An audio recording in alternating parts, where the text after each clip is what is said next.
안녕하세요, 여러분. 이번 시간부터 저와 여러분이 함께 공부할 내용은 사회복지 법제와 관련된 내용입니다. 자, 우리가 사회복지와 관련된 여러 가지 법에 대해서 공부를 해보도록 하겠는데요. 사회복지법이 가지고 있는 것은 어떻게 보면 조금 각 분야마다 법이 다 다르기 때문에 너무나 포괄적이고 또 서로 연결성이 없다라고 하는 그런 단점들이 존재를 하고 있죠. 그래서 공부할 내용도 좀 많고, 그렇죠. 또 외워야 될 내용도 좀 많이 있습니다. 그래서 좀 까다롭다라고 생각할 수도 있겠는데요. 사회복지법제 역시 나오는 부분에서 좀 시험 문제가 나오기 때문에 물론 제가 기본서에서는 교재로 좀 충실하게 공부를 하기 위해서 교재 내용을 기본으로 수업을 진행을 하겠지만 중간중간에 이게 얘는 시험 문제 좀 자주 나옵니다. 아니면 이건 좀 중요합니다. 이렇게 좀 체크를 해드릴 테니까 같이 보시면서 공부를 하시면 도움이 될 것 같아요. 자, 사회복지법제의 첫 번째로는 뭐냐면 법제론에서 첫 번째는 사회복지법의 근간이 되는 법에 대한 총괄적인 이야기를 하고 있습니다. 그래서 첫 번째 장에서는 우리가 사회복지법만이 아니라 일반 법과 관련된 법의 일반 에 대해서 먼저 공부를 해보도록 하겠습니다. 자, 법이 무엇인지, 또 다양한 법의 체계가 무엇인지, 또 사회복지법의 근간이 되는 법원은 어떤 것들이 있는지, 또 자치법규에 대한 내용들, 또 사회복지법의 특징, 또 사회법에 갖고 있는 원칙들, 특징들 이런 것들이 이번 챕터에서 좀 중요하게 봐야 될 내용들이었습니다. 자, 그럼 제가 여러분들한테 또 수업을 진행을 하면서 다시 한번 좀 체크해 드리도록 할게요. 자, 법의 개념을 볼게요. 법은 사회 규범에 속한다. 또 법은 문화 규범이고 상대적인 규범이 동시에 절대적 규범이다. 또 법은 행위 규범이고 강제성을 띤 규범이다. 라고 되어 있죠. 자, 그렇다면 법은 사회 규범이다라고 하는 것은 뭐냐면 인간의 사회생활에 관한 당위의 규범으로서 지켜야 될 것들이죠. 지켜야 할 것에 관한 것을 내용으로 한다. 또 문화적인 규범은 어느 사회나 독특한 문화가 있는 만큼 법문화도 그 나라의 특색을 반영해서 독특한 면을 가지게 된다고 하는 거죠. 자, 문화를 반영한다. 그래서 문화별로 좀 특수성이 존재하겠네요. 그 각 나라마다. 그렇죠? 이런 것들 강조하고 있다고 하는 거죠.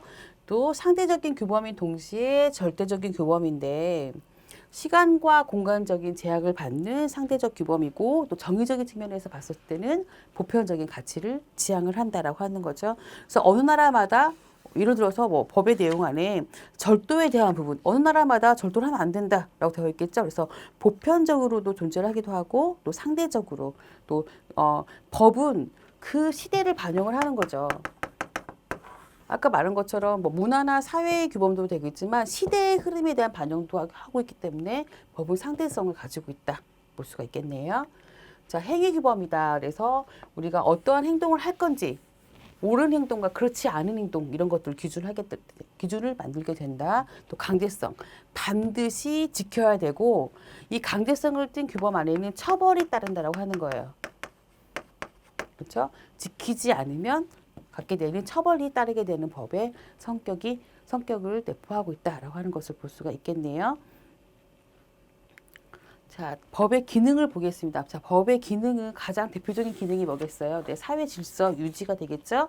그래서 법을 통해서 법을 위반한 사람에 대한 어떤 처벌의 수위 이런 것을 명시함으로 인해서 사회의 질서를 유지하려고 한다. 또 분쟁을 해결하려고 하고 공공선의 실현, 또 인간의 권리를 보장하려고 한다.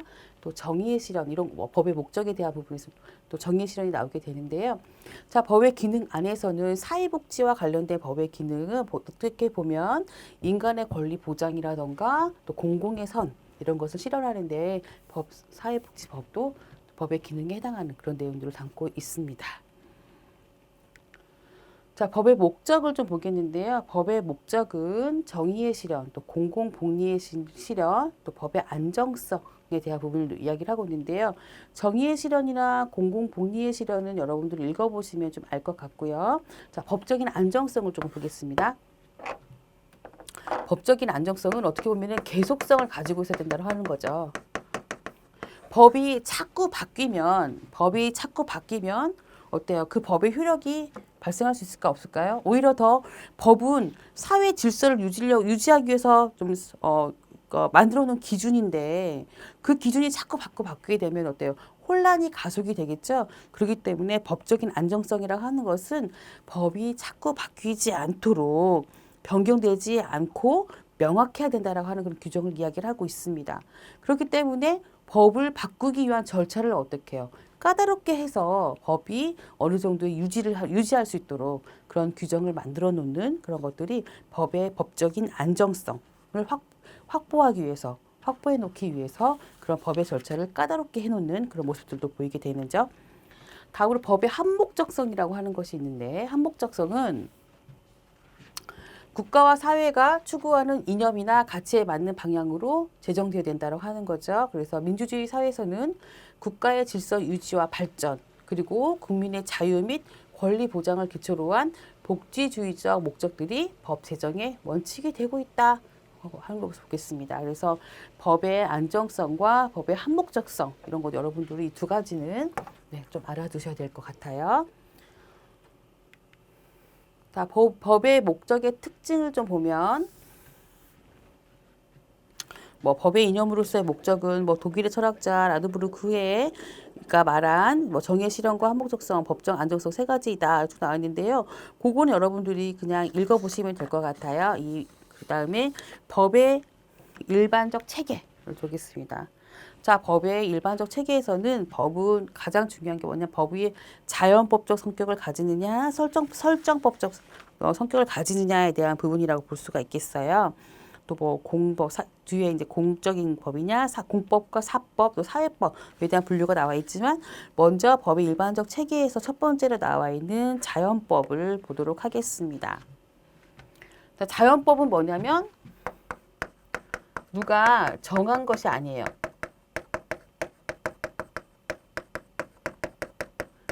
아니고 자연 발생적으로 자연적으로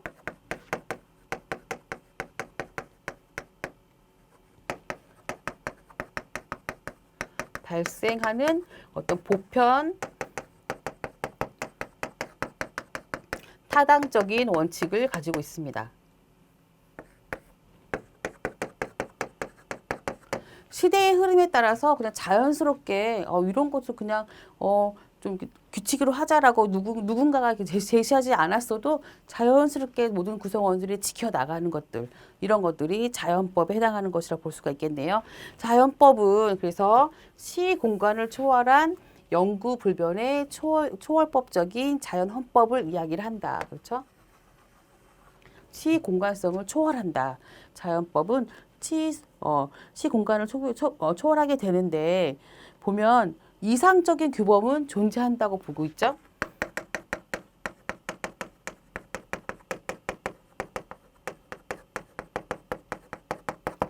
이상적인 규범은 존재한다.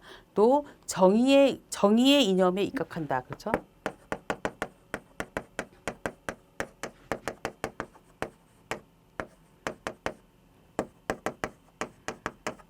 그 정의의 개념을 근본으로 한다. 이런 내용들을 담고 있습니다. 그래서 자연법은 그냥 우리가 좀 쉽게 설명해서 자연적으로 발생하는 법이다 생각하시면 될 것 같아요.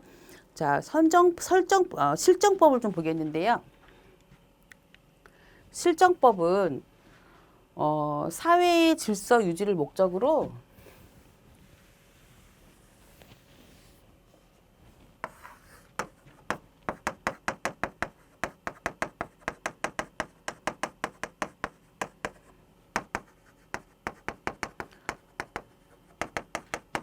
상황에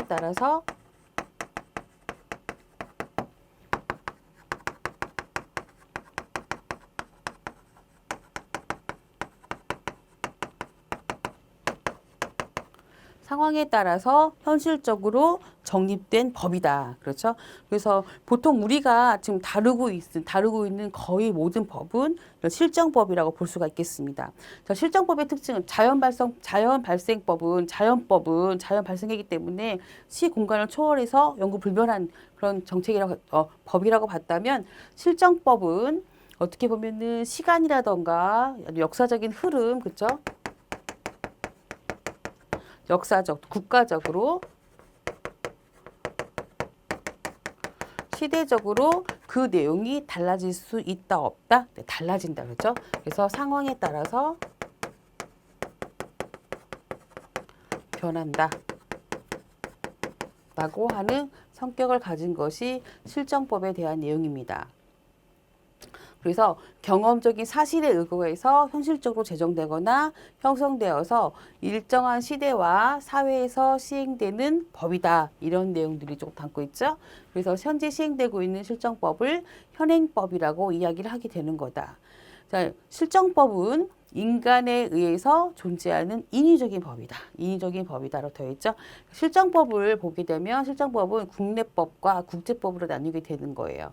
자, 국내법이라고 하는 것은 여러분 아시겠죠? 한 국가 안에서 효력을 발생하는, 승인되고 효력을 발생하는 그런 법이 국내법이라고 볼 수가 있겠고요. 국제법은 뭐 국제 단체라던가 아니면 국가와 국가 간의 어떤 합의하에 이루어진 그런 법의 2개 이상의 국가에서 적용되는 법. 그렇죠? 그래서 국가 간의 묵시로 수락된 일반적인 관행으로 법적인 확신을 받은 법 규칙이나 국제관습법 이런 것들이 해당한다고 볼 수가 있겠습니다. 그래서 보면 명시 또는 묵시의 국가 간의 합의를 근거로 해서 국제사회에 있어서 국가 간의 사회를 규율하는 법을 말하고 있는데 뭐 국제관습법이라든가 그다음에 하면 국가나 뭐 국가 간의 어떤 법적인 확신을 받은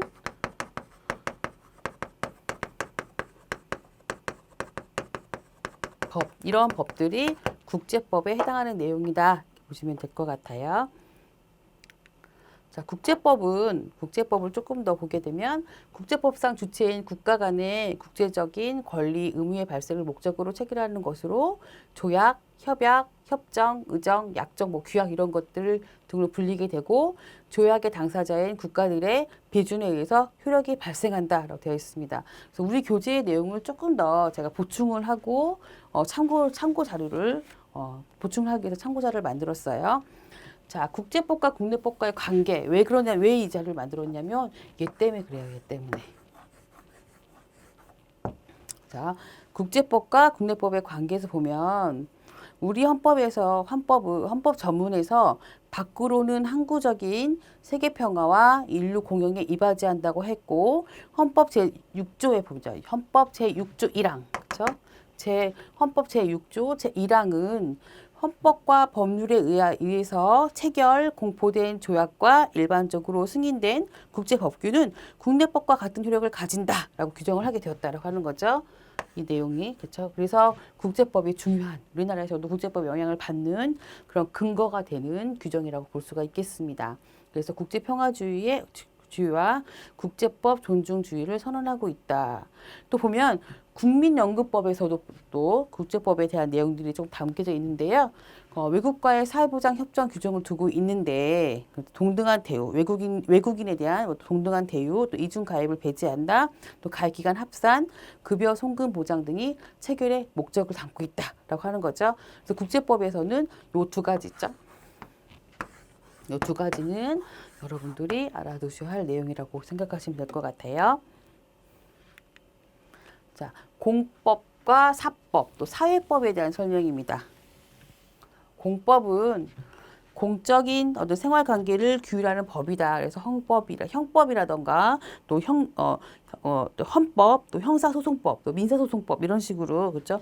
공적인 생활 관계를 규율하는 법이고 사적인 어떤 생활 관계를 규율하는 법을 사법이라고 하는데 보통 민법이나 상법 이런 법들이 해당되는 내용이라고 볼 수가 있겠죠. 요거는 여러분들 보시면 될 것 같고 뒤에 나와 있는 사회법에 대한 부분을 좀 보겠습니다. 사회법은 수정된 시민법이라고 또 이야기를 하는데요. 종래의 공사법으로 해결할 수 없는 폐단을 극복하기 위한 제3의 법이라고 이야기를 하고 있습니다. 그래서 노동법, 사회보장법, 경제법들이 해당이 되고 있는데요. 자유평등한, 그렇죠. 잠시만요. 네. 자유평등한 인격자를 보장하는 사법 원리의 소유권과 계약의 자유를 수정해서 공법적인 개한을 가하는 사회법이 등장하게 되는 그런 모습들을 보이고 있습니다. 그래서 가치와 윤리가 가장 많이 적용되는 법이 사회법의 특징이고 또 재산과 계약에 대해서 국가가 간섭을 하고 무과실 책임주의 원칙을 적용하는 규칙이 있다라고 하는 것이죠. 자, 사실은 이 사회법은 시민법이 그동안의 시민법이 보여줬던 여러 가지 병폐들 이런 것들을 이런 폐단들을 방지하기 위해서 시민법의 내용을 좀 수정해서 나온 법이라고 생각하시면 될 것 같아요. 우리가 이제 봉건제도가 좀 붕괴가 되고 이러면서 어떻게 보면 노예나 이런 사람들이 좀 자신의 지위가 좀 풀리게 되었죠. 그러면서 그런 재산에 대한 개념을 그 개인에게 책임으로 돌리고자 했던 법이 시민법이라고 생각하시면 될 것 같아요. 그래서 뭐냐면 재산에 대해서 정부가 침범을 하면 되지 않는다라고 보았어요. 그래서 개인의 재산의 책임은 개인에게 있다. 그렇죠? 개인에게 있다. 다른 사람이 터치하거나 다른 사람이 간섭하거나 국가도 간섭하면 되지 않는다라고 해서 만들어진. 그래서 우리가 어떻게 보면은 재산이 있는 사람들 있죠. 재산이 있는 사람들의 권리를 보장하기 위해서 만들어 놓은 것이 시민법이라고 한다면 그 시민법이 가지고 있는 여러 가지 병폐들이 많이 존재를 했단 말이죠. 재산 분할에 대한 어떤 싸움이라던가 아니면은 어떻게 보면 상대적으로 그런 열악한 계층에 있는 사람들 있죠. 이런 분들에 대한 어떤 분쟁 이런 것들이 많이 발생을 하게 되면서 그런 것에 대해서 사회적인 병폐가 많이 발생을 하니까 그런 것을 좀 없애기 위해서 좀 감소시키기 위해서 나온 것이 사회법이라고 생각하시면 될 것 같아요. 그래서 제가 참고로 시민법에 대한 부분과 사회법에 대해서 비교를 하기 위해서 만들어 놓았습니다. 시민법은 아까 역사적인 그런 과정을 배경을 설명을 드렸었죠. 그래서 이런 배경에 의해서 시민법이 나오게 되었는데 그 당시 시민법은 사유재산권을 존중한다. 그래서 소유권의 절대 원칙, 또 사적 자치의 원칙, 그래서 계약 자유의 원칙을 근간으로 두었었고요. 또 과실 책임의 원칙, 그래서 과실에 대한 책임은 자기 책임. 그래서 과실이 있는 행위에 대해서만, 그러니까 내가 책임질 행동을 한 것에 대해서만 책임을 져야 된다라고 하는 것이 과실 책임의 원칙이었습니다. 그래서 이러한 내용도 시민법의 원칙들이 세 가지 원칙을 가지고 있으면서 특히나 이 과실 책임 원칙 있잖아요. 내가 어떻게 보면 내가 실수를 했었을 때만 책임을 져야 돼라고 해서 그렇지 않은 경우에는 책임을 지지 않아도 된다라고 하는 원칙에 입각해서 시민법이 발생이 되면서부터 이런 것들이 여러 가지 소송에 대한 부분들이라든가 또 아니면 사회 갈등 이런 것을 야기시켰거든요. 이런 것을 방지하기 위해서 사회법에서는 소유권 행사의 제한 로 수정을 하게 되었고 또 사적 자치의 원칙 그래서 계약 자유의 원칙 같은 경우는 계약 자유의 제한으로 수정을 하게 되는 그런 모습들을 보이게 됩니다. 또 앞에서 설명한 것처럼 과실 책임의 원칙 그래서 자기가 자신이 잘못했었을 때만 책임을 지는 그런 원칙에서 무과실 책임주의로 수정하는 모습을 보이고 있습니다.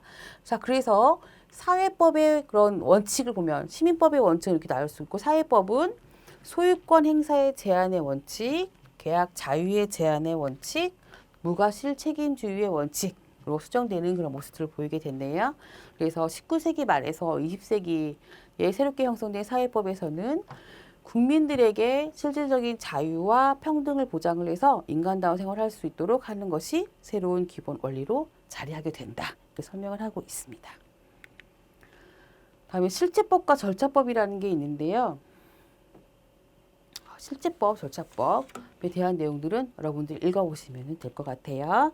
자, 일반법과 특별법에 대한 부분을 좀 보도록 하겠습니다. 일반법이라고 하는 것은 법이 적용되는 효력의 범위가 제한이 없이 일반적으로 적용되는 법이다. 그래서 사람에 관한 사항이나 장소에 관해서 넓은 효력의 범위를 갖는다. 일반법은 보편적인 그래서 모든 사람이 어떻게 보면 대상이 될 수 있는 그 법에 해당되는 연령이라던가 자격 조건이라던가 조건이 맞는다거나 이러면 모든 사람이 대상이 되는 그래서 사회복지법에서는 어떤 법들이 돼? 사회복지와 관련된 법 중에서는 사회보장기본법이라든지 사회복지사업법 이에 해당하는 그런 모습들을 보일 수가 있겠죠.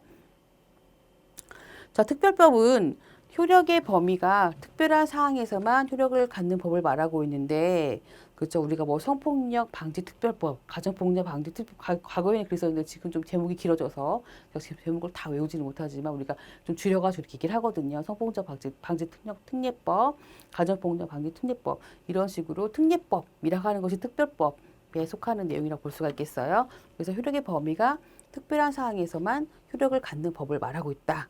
그런데 일반법과 특별법이 상충하게 되는 경우도 많이 발생하겠죠. 아니면은 똑같이 적용되는 경우도 많이 발생할 수가 있겠죠. 우리가 과거에 이제 아동보호 전문기관에서 학대 아동이 발생을 했었을 때 가정폭력 방지 특별법으로 할 것, 그 당시에는 명칭이 그랬으니까요. 가정폭력 방지 특별법으로 우리가 고발을 할 것이냐, 아동복지법으로 고발을 할 것인가에 대한 부분을 많이 고민을 많이 했었어요. 그때 우리가 그때 많은 사람들이 가정폭력 방지법으로 방지 특별법으로 우리가 고발을 많이 하는 모습 많이 보였었거든요. 왜 그러냐면 일반법과 특별법이 있었을 때는 특별법의 우선의 원칙에 입각해서 그렇겠습니다. 그래서 특별법이 조금 더 강력한 그런 모습을 보이고 있습니다. 우선성을 가지고 있다라고 하는 거죠. 적용되는 것이 특별법이 먼저 적용이 된다. 이렇게 여러분들이 이해를 하시면 될 것 같아요. 자, 사회복지법의 법원을 보겠습니다. 법원이라고 하는 것은 어떤 방식으로 표현이 되는가, 또 어떤 방식으로 존재하는가에 대한 의미를 내포하고 있습니다. 그래서 우리가 법의 근원 이렇게 좀 설명이 될 수도 있는데요. 그래서 사회복지법의 법원을 보면은 우리나라 같은 경우는 보통 성문법에 의거해서 법이 제정이 되고 법이 집행이 되는 그런 모습들을 보일 수가 있겠죠. 성문법, 문서화된 법이죠. 문서화된 법을 성문법이라 하고 문서화되지 않는 법들 이런 것들 이제 불문법이라고 얘기를 하는데 성문법과 불문법을 좀 나누게 되는 이유가 뭐가 있을까요? 또 불문법을 또 인정하게 되는 이유가 뭐가 있을까요? 우리가 살다 보면 법에 명시되지 않은 내용으로 판단을 해야 되는 그런 상황도 발생을 하겠죠. 그런 상황에 대비하기 위해서 그런 모습들을 보이고 있습니다. 그래서 우리나라에서는 성문법의 국가로 우리나라에서 성문법의 국가에 해당한다. 여러분 보시면 될 것 같아요.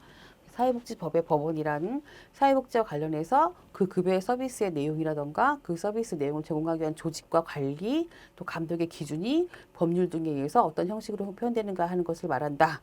좀 나와 있죠? 읽어만 보시면 되는 내용들이에요. 사회복지법의 개념이 목적을 보면요. 사회복지법의 개념, 먼저 첫 번째 일반적인 정의를 보면 인간다운 생활을 보장하고 사회적 정의를 실현하기 위한 공적, 사적 제도와 정책 등을 규율하기 위한 제반의 법규이다. 그래서 이념적인 의미에서 봤었을 때는 생존권을 구체적으로 실현하기 법이고 생활권적 기본법이라던가 사회권적 기본법을 포함하고 있다. 그런 거죠. 자, 생존권이란 무엇이냐에 대한 설명을 했었는데요. 생존권의 정의 이런 것도 시험지 좀 가끔 나오기도 합니다. 그래서 우리 꼭 법제론에서 나온다 해서 공부하지 마시고 사회복지를 공부하시는 분들이라고 한다면 당연히 알아야 될 내용들이죠. 그래서 제가 조금 제시를 해두었습니다. 그래서 사회복지법의 목적을 보면 앞에서 설명이 되었던 내용들 좀 다시 나오네요. 모든 국민의 인간다운 생활을 보장하고 노동력의 개발을 원조함으로써 건강하고 문화적인 생활을 영위할 수 있도록 한다. 소득 재분배를 통해서 사회적 약자의 자립을 지원하고 복지를 증진해서 사회통합 또는 사회연대를 이룬다. 좀 나왔죠? 네. 사회복지법의 체계를 보면 법은 헌법, 법률, 시행령, 시행규칙, 조례, 규칙 이런 식으로 이어지게 된다라고 보고 있습니다. 자, 규칙을 또 자치 입법이라고 얘기를 하는데 그렇죠? 지방자치단체가 형성했던 그런 규칙들을 이야기를 하고 있네요. 자, 성문법으로서의 법원으로서의 성문법 이렇게 설명을 하고 있는데요. 사회복지법의 법원 이 안에서 헌법에서는 어떻게 규정을 하고 있느냐, 사회복지와 관련된 내용들을 헌법에서는 어떻게 규정을 하고 있느냐, 성문화하고 있느냐에 대한 내용을 좀 보도록 할게요. 자, 우리가 이제까지 배웠던 내용 중에서 여러분들이 좀 시험이 참 자주 나왔던 것은 앞에 사회권, 시민권, 사회권 이런 것들 여러분이 공부를 해두시는 게 좋을 것 같고요. 자, 지금부터 사회복지법의 법원 이런 내용들은 네, 시험에 자주 나오니까 체크해 두셨다가 공부를 해두시면 좋을 것 같습니다. 자, 헌법의 내용을 좀 볼게요. 헌법. 국가와 국민 간의 권리와 의무에 관한 기본법이다. 기본법을 제시하고 있다라고 하는 거죠. 그 다음에 니은을 보면 국가의 최상위 법으로 국가의 기본 조직, 또 통치 작용, 국민의 기본권 등을 규정을 하고 있다. 또 헌법의 규정은 사회복지 관련 하위 법규의 존립 근거인 동시에 재판의 규범으로서 효력을 가진다. 1919년 독일의 바이마르 공화국이 헌법 제151조의 생존권적 기본권에 관한 내용을 명시함으로써 사회복지법의 기본 근거가 되었다. 좀 나와 있죠? 자, 앞의 내용도 중요하지만 지금부터 내용 중요합니다. 자, 제가 좀 한 번 더 정리를 해 놓은 거예요. 자, 우리나라는 헌법 제10조 제23조, 제30조, 31조에서 36조, 제119조를 통해서 사회복지에 관한 내용을 규정을 하고 있는데요. 특히나 사회적 기본권을 제시한 것은 교육을 받을 권리라든지 근로의 권리, 노동권, 인간다운 생활권, 또 사회보장 수급권, 또 환경권, 보건권 이런 것들도 뒤에 나와 있는데요. 이런 것들을 규정하기 위한 조항들이 좀 있다라고 하는 것을 참고로 해서 여러분들이 보시라고 좀 적어 놓았고 그 중에서 조금 중요한 법이 뭐냐면 헌법 10조와 헌법 34조에 대한 내용들을 보겠습니다. 헌법 31조에서 36조는 사실은 여러분들 좀 외우셔야 되는 부분들이에요. 그래서 되게 중요합니다. 그래서 헌법 10조에 대한 부분, 헌법 34조에 대한 부분, 또 31조에서 36조에 대한 부분들은 외워두셔야 될 것 같은데요. 그 중에서 더 중요한 18회 때 시험지에 나왔던 내용이기 때문에 여러분들이 참고하셨다고 보시면 좋을 것 같아요. 자, 헌법 10조의 내용을 좀 볼까요? 모든 국민은 인간으로서의 존엄과 가치를 가지고 행복을 추구할 권리를 가진다. 또 행복 추구권에 관련된 내용이죠. 그래서 국가는 개인이 가지는 불가침의 기본적 인권을 확인하고 이를 보장할 의무를 지닌다. 그렇죠?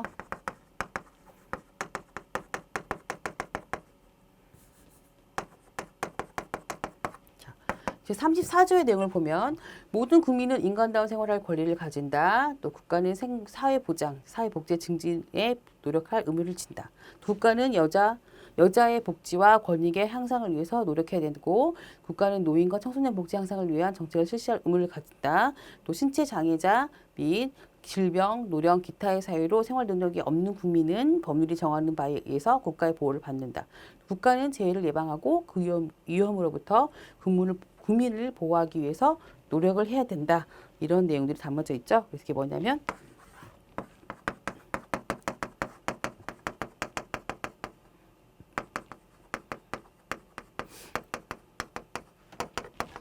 자, 그다음에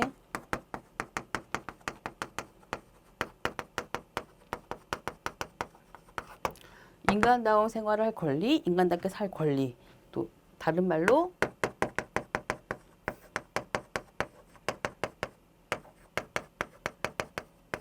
생존권 규정 이렇겠죠. 이런 식으로 이야기를 하고 있습니다. 특히 34조의 내용을 쭉 보게 되면 사회복지법의 기본 방향을 제시하고 있는 그런 모습들을 보이고 있죠. 그래서 사회복지법의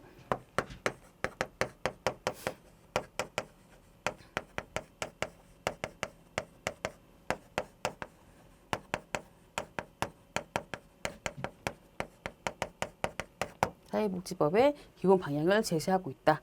생각하시면 될 것 같아요. 자, 그 다음에 헌법의 그 개정 절차를 좀 볼게요. 헌법의 제정 절차 역시 마찬가지로 중요합니다. 이 앞의 내용도 중요했고 지금도 중요합니다. 자, 국회 제적 의원 과반수 또는 대통령의 발의로 제안을 하게 되고 대통령이 20일 이상 공고를 한 다음에 헌법 개정안이 공고된 날로부터 60일 내에 국회에서 의결을 해서 제적 의원 3분의 2 이상의 찬성을 요구하게 되고 찬성을 하게 되어서 국회가 의결한 후에 30일 이내에 국민투표에 붙이게 된다. 그래서 국회의원 선거권자 과반수의 투표자 과반수의 찬성을 받아서 어떻게 통과가 된다고 한다면, 그죠? 헌법 개정이 확정이 되고 대통령이 즉시 공포함으로써 헌법의 효력이 발생하게 된다라고 하는 것을 볼 수가 있습니다. 얘도 중요합니다. 다음으로 법률을 좀 보겠는데요. 자, 법률은 헌법의 하위의 명령이나 규칙의 상위에 있는 규범이다. 그랬죠? 그 다음에 국회의 의결을 거쳐서 대통령이 서명 공포함으로써 성립을 한다. 되겠죠? 자, 나머지는 그냥 읽어보시면, 디귿 리을은 여러분 읽어보시면 되는 내용들이고요.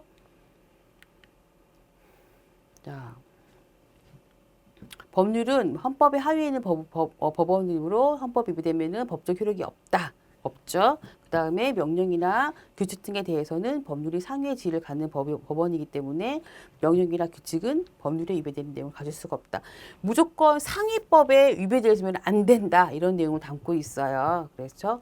자, 법률의 제정권은 국회에 속해 있고 국회 또는 정부에 의해서 제출된 법률안에 아니 국회 의결을 거쳐서 다시 대통령이 공포함으로써 성립을 하게 된다. 이런 내용들이 담고 있습니다. 자, 헌법은 국민의 권리나 의무에 관한 사항, 또 기타 중요한 사항을 법률에서 규정할 것을 요구하고 있고, 사회복지법은 국민의 기본권 가운데 주로 생존권과 관련한 사항을 구체적으로 규정하고 있다. 이런 내용들이 좀 중요한 내용을 볼 수가 있겠습니다. 자, 다음으로요. 법률의 성립 과정을 보겠는데요. 법률의 성립 과정은 14회, 18회 때 기출이 되었던 문제입니다. 그래서 여러분들이 제가 참고로 좀 만들어 놓았는데, 자, 꼼꼼하게 체크하시면서 보시면 될 것 같아요. 자, 법률은 제안, 심의, 의결, 이송, 공포의 과정으로 성립이 되게 되는 거고, 제안은 10인 이상의 국회의원과 정부에 있다. 제안권은 있다. 그 다음에 정부가 법률안을 제출하고자 할 때에는 국무회의 심의를 거쳐서 국무총리와 관계 국무위원회 부서를 받은 후 대통령이 국회의장에게 제출한다. 이런 내용도 이제 노란색으로 되어 있는 내용들은 좀 시험에 나왔던 내용들을 좀 담고 있습니다. 그래서 여러분들이 좀 보시면 좋을 것 같고요. 심의에 대한 내용들, 심의는 어떻게 이루어지느냐에 대한 내용들이 있어요. 그래서 법률안이 제출이 되면 국회의장은 이를 인수해서 의원들에게 배부하고 보고한다. 또 의원에게 배부된 후 원칙적으로 15일 또는 20일이 지난 후에 이를 상정할 수 있다. 그렇죠. 그 다음에 법제사법위원회에 넘겨져서 체계와 자구수정을 거친다. 그래서 본회의에 회부된다. 라는 것들이죠. 의결의 과정에서는 심사 보고를 듣고 질의와 토론을 거쳐서 표결을 처리하게 되는 거고, 법률안이 본회의를 통과하려면 제적의원 과반수의 출석과 출석의원 과반수의 찬성이 있어야 된다. 이송에 대한 내용들을 보시면 되겠고요. 공포는 정부에 이송이 되게 되면 15일 이내에 대통령이 서명 공포해야 된다라는 거죠. 자, 15일 이내에 공포나 제의의 요구를 하지 않은 때에도 법률로 확정이 된다. 15일이 지나게 되면 자연스럽게 법률에 확정이 된다라고 하는 내용까지도 포함시킬 수가 있겠습니다.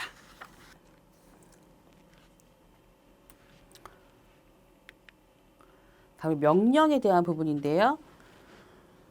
명령은 총리령이랑 부령 이렇게 좀 나뉘게 됩니다. 그래서 총리령이라고 하는 것은, 자, 총리령은 총리실에서 해놓은 것이 맞겠죠. 총리령은, 그쵸? 총리령은 총리실에 의해서 하는 것을 말하는 거고, 부령이라고 하는 것은 각각의 부서, 뭐 보건복지부, 뭐 고용노동부 이런 식으로 부서에서 만들어 놓은 하나의 시행 규칙이라고 생각하시면 될 것 같아요. 대통령령은 우리가 시행령이라고 얘기를 하고요. 총리령이랑 부령은 시행규칙이라고 우리가 설명을 하고 있습니다. 이런 큰 차이에 대한 부분들 이 정도만 여러분들이 알아두시면 될 것 같아요. 총리령과 부령은 시행규칙이고 대통령령은 시행령이다. 이 정도만 알아두시면 될 것 같습니다. 대통령령과 부령의 차이 이렇게 좀 설명하고 있는데요. 제가 방금 설명했던 내용들 이 안에 보시면 될 것 같아요. 자치법규. 네, 자치법규 시험에 좀 자주 나옵니다.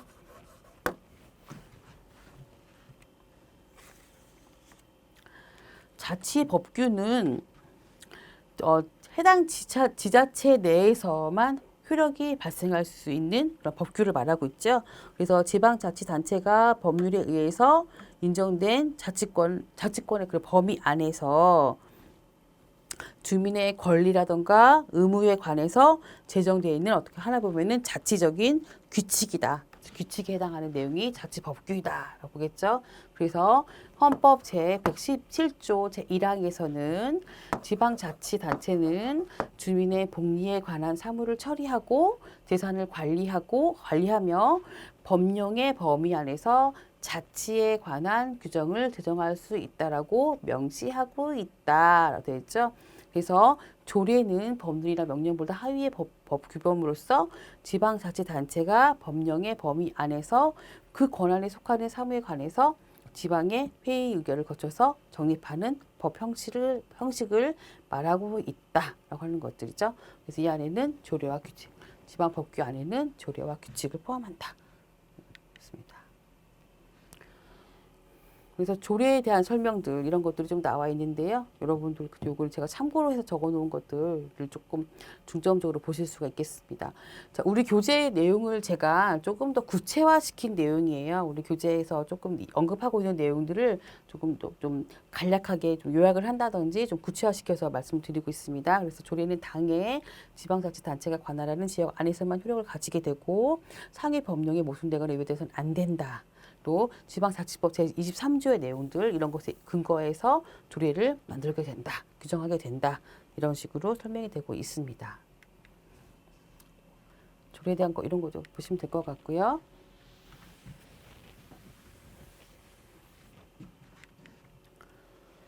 그래서 자치법규에 대해서 한 번 더 요약을 좀 해드리고 있는데요. 조례가 무엇인지 규칙이 무엇인지에 대한 차이에 대한 부분이죠. 그래서 조례는 지방자치단체가 법령의 범위 내에서 지방의회 의결을 거쳐서 그 사무에 관해서 제정한 법을 말하는 거고, 규칙은 지방자치단체장이 법령 또는 조례가 위임한 범위 내에서 그 권한에 속하는 사무에 관해서 정립한 법을 말하고 있다라는 것을 이야기하고 있습니다. 그래서 자치법규를 우리가 플러스 원의 내용을 보게 되면요, 자치법규, 조례로 정하도록 위임된 사항들에 대해 조금 설명을 드리고 있습니다. 그래서 여러분들이 플러스 원에 대한 내용들은 여러분들이 꼭 한 번 더 체크해가면서 읽어보시면 도움이 되실 것 같아요. 그래서 이렇게 좀 보게 됐고요. 그래서 그 다음에 이제 우리 불문법에 대한 내용들 알고 있습니다. 그리고 서문법, 법에 명시된 글씨로 써서 문서화시킨 법 말고 불문법에 대한 내용들이 무엇이 있는지, 불문법은 관습법, 판례법, 조리가 있는데요. 관습법은 관행적으로, 사회적으로 이렇게 관행이 그래 이런 얘기를 하잖아요. 그렇죠? 관행으로 이렇게 내려오다 보니까 그것이 고착화되어서 법률화되어 있는 것이 관습법이다 볼 수가 있겠고요. 판례법은 과거에 유사한 그런 사건이 있었거나 이랬을 때 과거에 나왔던 그 법률 이런 것들이 판례법이라고 보실 수가 있고요. 조리라고 하는 것은 어떻게 보면 사물의 도리, 그렇죠? 그다음에 합리성, 통념, 사회 통념 이런 것들 이것이 포함이 되는 거죠. 그다음에 본질의 법,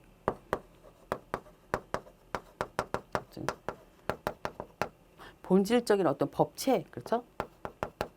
본질적인 어떤 법률에 대한 성향 이런 것도 법칙 이런 것들이지 이에 해당한다고 보겠죠. 법칙 이렇게 설명할 수가 있겠죠.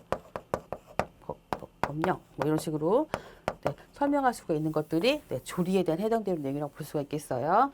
그래서 보면 대부분의 사회 구성원들이 타당하다고 인정하는 도리라든가 사회 정의, 또 사회 형평, 공서 양속, 그다음에 사회 통념, 또 상규 이런 것들이 해당하는 내용이다라고 하는 거죠. 그래서 실정법이라든가 관습법 아니면 판례법에서도 좀 내용을 찾아볼 수 없었던 내용들 같은 경우는 그냥 도리, 그죠? 마땅히 해야 될 도리에 근거해서 판결을 하게 되는 그런 모습들 이런 것들이 조리에 해당하는 내용들이다 되어 있네요.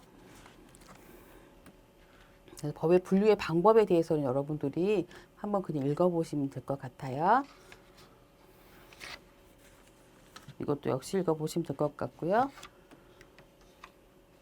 일반법과 특별법에 대한 부분 앞에서 제가 설명을 좀 드렸었기 때문에 좀 넘어가도록 하겠습니다. 신법과 구법에 대한 내용들인데요. 신법과 구법에 대한 것들도 이런 식으로 그래서 근대법에는 이런 내용이 나와 있고 사회법에는 이렇게 나와 있다. 이것은 제가 사회법, 시민법과 사회법에 대한 부분들을 좀 한 번 더 설명을 좀 드리고 싶어서 좀 만들었던 것들인데요. 이런 것들 여러분들이 읽어보시면 될 것 같아요. 자, 그래서 지금 이 시간에는요, 법과 관련된 일반적인 내용을 조금 더 숨가쁘게 막 왔었는데요. 이 시간의 내용 중에서 중요한 것들은, 방금 얘기했던, 시민법과 사회법에 대한 부분이라던가, 아니면 법의 어떤 사회복지법이 가지고 있는 법원에 대한 부분들, 그래서 헌법에서 어떤 규정을 하고 있는지에 대한 부분들, 또 자연법과 실정법에 어떤 차이가 있는지, 국제법과 국내법의 차이라고 하는 것들, 또 일반법과 특별법의 차이, 그래서 일반법과 특별법의 우선순위가 어디에 있는지 이런 것들 좀 비교해가면서 보시면 될 것 같고, 또 자체 법규에 대한 부분들을 여러분들이 체크해 두셨다가 공부해 두시면 도움이 되실 것 같습니다. 자, 수고 많이 하셨습니다.